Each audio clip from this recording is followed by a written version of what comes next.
Odysseus had survived monsters, storms, shipwreck, and years of captivity. But when he finally reached the island of Scheria, he possessed nothing. He had no ship, no crew, no armor, and not even clothing. His return to Ithaca now depended on a young princess who had never seen him before. And the same princess who saved him may also have represented another possible future, one in which Odysseus never returned to Penelope at all.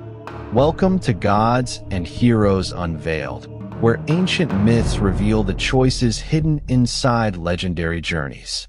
Subscribe for more stories from the Odyssey, and stay until the end, because Nausicaa did more than help a shipwrecked stranger.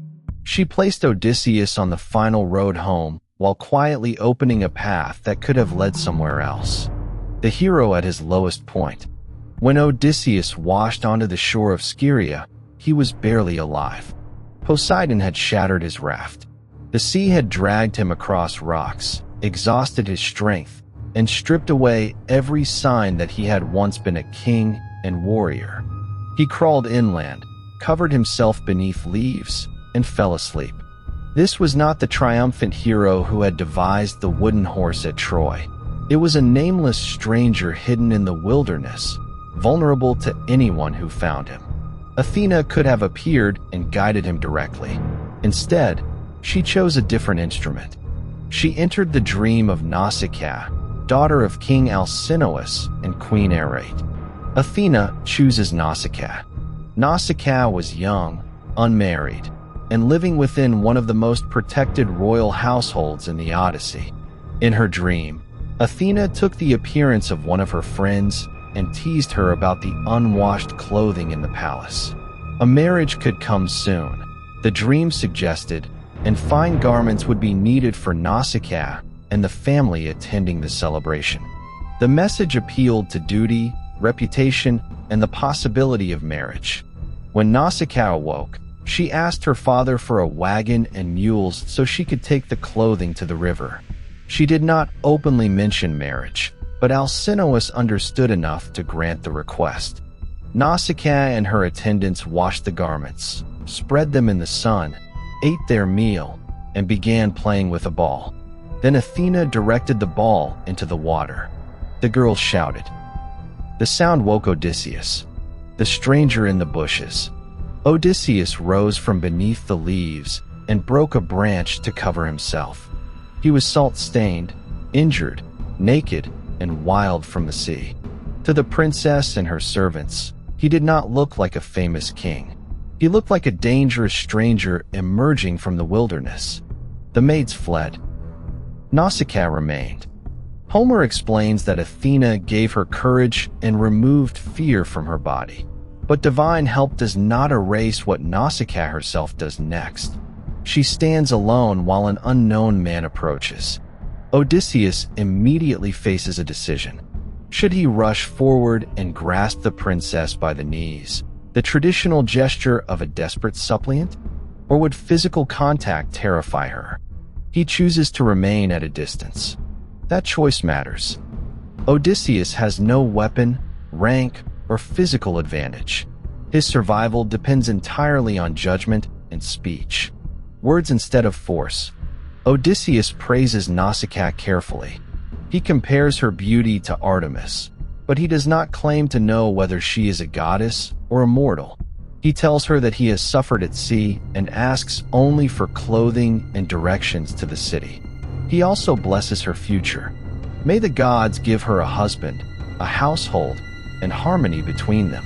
The speech is intelligent because it addresses the concerns Athena placed in Nausicaa's dream. Odysseus does not know about that dream, yet he speaks directly to the hopes and responsibilities surrounding her. Nausicaa responds with equal intelligence. She does not merely feel pity. She recognizes that strangers and beggars come under the protection of Zeus. She tells her servants that this man must receive food, drink, oil, clothing, and a place to wash. The attendants are still afraid, but Nausicaa commands them to return. The princess who could have fled becomes the person directing the rescue, restoring Odysseus. Nausicaa's servants place food and clothing near Odysseus. He refuses to bathe while the young women stand close, preserving modesty after the humiliations of the shipwreck. When he has washed away the salt and oil from his body, Athena makes him appear taller, stronger, and more impressive. The transformation astonishes Nausicaa. The wild stranger now resembles a god. She tells her attendants that she wishes a man like him might become her husband and remain among the Phaeacians. This is where later readers often imagine a romance beginning. But Homer remains restrained. Nausicaa does not directly propose marriage. Odysseus does not declare love. Their connection exists through admiration, possibility, and the strange intimacy created when one person restores another from total helplessness. Nausicaa gives Odysseus more than clothing. She restores his visible humanity, the advice that opened the palace. Nausicaa cannot simply bring Odysseus beside her into the city. She understands how the townspeople might speak if they saw an unmarried princess returning with a handsome foreign man. They would ask who he was. They might assume she had found a husband without her parents' approval. So Nausicaa creates a careful plan. She will drive ahead with the attendants. Odysseus must follow at a distance and wait outside the city near a sacred grove until enough time has passed. Then he should enter alone and find the palace of Alcinous. But her most important instruction concerns the queen. Odysseus must approach Arete first. In the Phaeacian court, Arete is deeply respected by her husband, children, and people. If Odysseus wins her favor, Nausicaa explains, he may finally have hope of returning home. This political advice is more valuable than the clothing. Nausicaa understands her household, the reputation of her city, and the person whose support will determine whether the stranger receives help. She does not personally sail Odysseus to Ithaca. She shows him how to reach the people who can. Another possible future. Odysseus follows her directions and reaches the palace. There, he appeals to Arete and Alcinous for passage home. The king welcomes him, offers protection, and later raises an extraordinary possibility. Alcinous says that he would gladly give the stranger his daughter and keep him in Scheria as a son-in-law, if Odysseus chose to remain. The king does not force him. He also promises that no one will prevent Odysseus from returning home. This makes Scheria different from the islands of Circe and Calypso. Calypso offered immortality but refused to release him until the gods commanded it. Circe transformed his men and delayed the voyage. The Phaeacians offer comfort, status, marriage, and freedom. Odysseus could remain without chains. He could enter a wealthy royal family, live among people favored by the gods, and end his suffering before facing the danger waiting in Ithaca. Nausicaa therefore represents a genuine alternative, not necessarily a completed love story, but a life that might have replaced the life he had lost. Odysseus does not choose it. He continues to ask for a ship home, the quiet farewell. Before Odysseus leaves Scheria, Nausicaa approaches him one final time. She asks him to remember her when he reaches his own country, because he owes his life to her. Odysseus answers that he will remember her every day and honor her like a goddess. The exchange is brief. There is no dramatic confession, no secret promise, no attempt to keep him from leaving. That restraint makes the moment more powerful. Nausicaa understands that saving someone does not give her ownership over his future. Odysseus understands that without her, he would never have reached the palace, the Phaeacian ship, or Ithaca.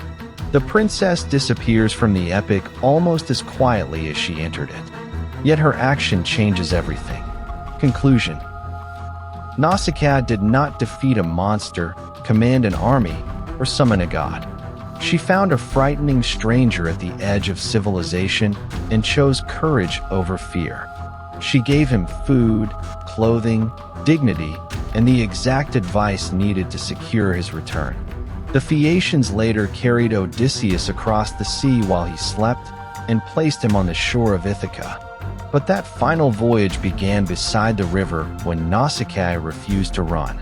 Could she truly have changed Odysseus' fate? In one sense, she already did. Without her, his journey might have ended nameless beneath the leaves of Scheria. In another sense, she offered a road not taken: safety, marriage, and a new royal home far from Penelope and Ithaca. Odysseus chose to continue.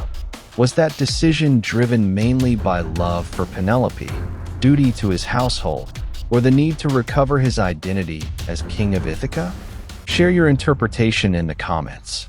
Like the video, share it with another mythology fan, and subscribe to Gods and Heroes Unveiled. Then continue with Odysseus' descent into the underworld, and explore the complete Odyssey playlist for the full journey home.